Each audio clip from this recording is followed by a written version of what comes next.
সপ্তাহের প্রথম কার্যদিবসে দেশের প্রধান পুঁজিবাজার ঢাকা স্টক এক্সচেঞ্জ ডিএসসিতে সূচকের মিশ্র প্রবণতা দিয়ে চলছে লেনদেন। সবশেষ বাজার পরিস্থিতি জানাতে সরাসরি নিয়ে যাচ্ছে ডিএসসির ওয়েবসাইটে।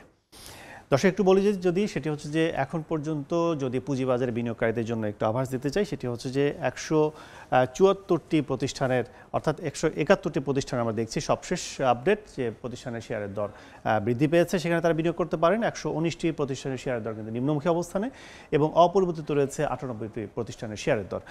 এছাড়া সূচকের ওঠানামা যেটি মিশ্র প্রবণতা দেখছি সেটি হচ্ছে ডিএসসি সরিয়া সূচক এবং ডিএসসি 13 বিশেষায়িত সূচক দুটি কিন্তু নিম্নমুখী অবস্থানে রয়েছে সূচকের, এবং ঊর্ধ্বমুখী অবস্থানে রয়েছে 10 পয়েন্ট বেড়ে 5236 পয়েন্ট অবস্থান করছে ডিএসসির প্রধান সূচক ডিএসসি এক্স।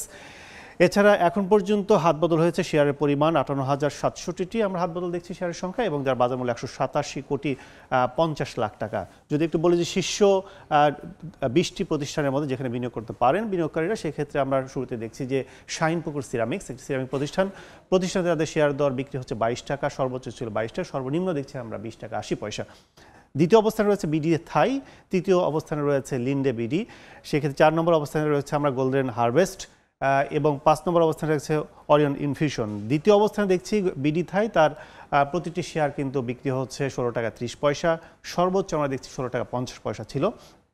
লিন্ডে বিডি তৃতীয় অবস্থানের প্রতিষ্ঠানটি 965 টাকা 50 পয়সা বিক্রি হচ্ছে প্রতিটি শেয়ার, যা সর্বোচ্চ ছিল 1011 টাকা, সর্বনিম্ন ছিল 950 টাকা। সেক্ষেত্রে বলা চলে প্রায় 15 টাকা 50 পয়সা কিন্তু বৃদ্ধি পেয়েছে প্রতিটি শেয়ারের দর।